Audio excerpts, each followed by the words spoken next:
Alright guys, Ford Edge. This is same thing as Lincoln MKX 07 and up, I believe, up to like 2015. This is that some kind of noise reduction right here for the caliper brake. Gonna quickly show you guys how to take this out.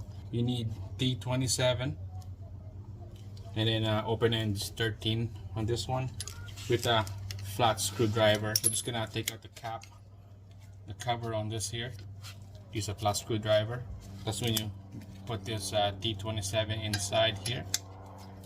For some people, they would just use a 13 to take this out, but you need to take this out first because the brand new caliper right here comes with the stud already.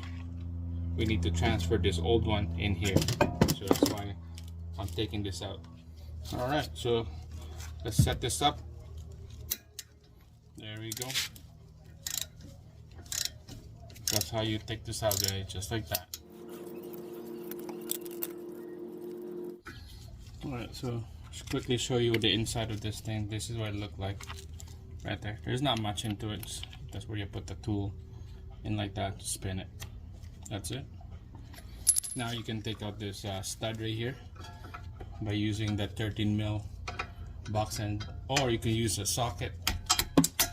Take that out. There we go. That's it.